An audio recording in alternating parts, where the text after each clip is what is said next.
Good morning, children. Today we are going to see the next chapter, chapter 2, measurements. We have already studied that closed shapes such as rectangles and square having area and perimeter. Today we extend this concept to circles. A circle is also a closed shape with the center, and we are having parts of a circle as radius, diameter and circumference. The circumference is the outer edge of the circle. That is the boundary of the circle, we call it as circumference. And the radius is a line segment which joins a center to any point on the circle. That is any point on the circumference. Then we call that the line segment as radius. Diameter is a line segment which joining any 2 points on the circumference, but that line segments which passes through the center of the circle, then we call that line segment as diameter. This diameter can also be written as twice the r, that is twice the radius, that is d equal to 2 into radius. In diameter we are having two radius, that is r1. When we calculate this side, r2, the r1 plus r2 is equal to the diameter of the circle, that is 2 into radius. Next, we will discuss about the circumference of the circle. Circumference is the outer boundary, that is outer length of the circle. This can be calculated by, in a circle, all the surroundings are similar to one another. So, the ratio between the circumference to that of the diameter is a constant. We can say it as pi. Pi has the value 3.14, or in fraction it has the value pi equal to 22 by 7. The circumference by diameter, that is c by d, is equal to pi. When you substitute a d equal to 2r, we know that d is the twice the radius, therefore 2 into r. C by 2r, that is circumference by 2 into radius, is equal to pi. When we cross multiply it, we get circumference equal to 2 pi r units. Therefore, the circumference of the circle C is 2 pi r units when radius is given, and the circumference of the circle C equal to pi into d units when diameter is given. Using that formulas, we are going to solve some problems from exercise 2.1. First sum, find the values of diameter and circumference for the circle with radius r equal to 15 centimeter. Here for a circle, the radius r is given as 15 centimeter. You have to find out the diameter and circumference. To find out the diameter, we know that diameter is equal to twice the radius, that is 2 into r. When you substitute r equal to 15, we get diameter equal to 30 centimeter. The next you have to find out is the circumference of the circle, that is c equal to 2 pi r units, that is 2 into 3.14 into 15. Since pi is equal to 3.14 and r is given as 15, so when we multiply these three, we will get the answer as 94.2 centimeter. Second sum, diameter of the circle d equal to 70 centimeter. Find their circumference, and they had given pi equal to 22 by 7. Here we are going to use the value of pi as 22 by 7, and they had given diameter d is equal to 70 centimeter. Now you have to find out the circumference of the circle. We know that circumference of the circle with the diameter is equal to pi into d units. That is pi is given as 22 by 7 into 70. We get the answer as 220 centimeter. Therefore, the circumference of the circle is equal to 220 centimeter.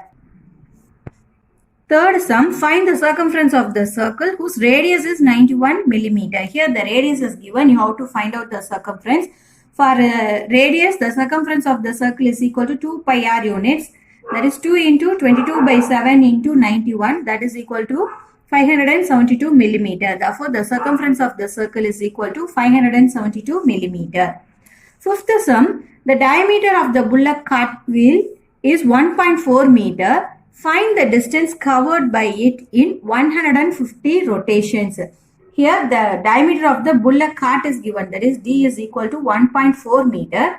You have to find out how long it covers in 150 rotations. For that, first you have to find out the distance covered in a rotation. That is, the distance covered in a rotation is equal to its circumference of this bullock cart wheel. That is pi, diameter is given, therefore pi into d. The pi can be substituted as 22 by 7 and d is given as 1.4 centimeter. When we cancel it, we get 4.4 centimeter. This is the distance covered in a rotation, that is for a single rotation. The distance covered in 150 rotation is equal to 150 into 4.4 meter, that is 660 meter. Therefore, the distance covered by the bullock cart wheel in 150 rotation is 660 meter. Seventh sum, a wire of length 1320 centimeter is made into circular frames of radius 7 centimeter each. How many frames can be made? Here they had given the length of the wire as 1320 centimeter. This length of the wires are made into circular frames. So, number of circular frames. We have to find out how many circular frames it can be made. For that, they had given the circular frame as the radius 7 centimeter. That is, the radius of a circular frame is 7 centimeter. Using this radius, we are going to find out the circumference of a circular frame. That is for one circular frame. That is equal to 2 pi r units. That is 2 into 22 by 7. We get 44 centimeter. This is the circumference of a circular frame. To find the number of frames can be made, you have to divide the whole length of the wire by circumference of the frame. That is, whole length of the wire is given as 1320 by the circumference of the made we are found it as 44 centimeters. So we are dividing 1320 by 44. We get the answer as 30. Therefore, 30 frames can be made in the wire of length 1320 centimeter. Eighth sum, a rose garden is in the form of circle of radius 63 meter. The gardener wants to fence it at the rate of rupees 150 per meter. Find the cost of fencing. Here, a rose garden which is in the form of a circle and the radius of that circle is given as 63 meter. You have to find out the gardener wants to fence the garden. So, at the rate of 150 per meter. So, you have to find out how much it costs for fencing. For that, first you have to find out the circumference of the garden. That is, circumference is equal to 2 pi r units. That is 2 into 22 by 7 into 63 is equal to 396 meter. This is the circumference of the garden. And the next thing they had given is the cost of fencing per meter is 150. That is, cost of fencing is equal to 150. Then for 396 meter, that is cost of fencing for 396 meter, we can found it as 396 into 150. We get the answer as rupees 59,400. Therefore, the cost of fencing the garden is rupees 59,400. Thank you.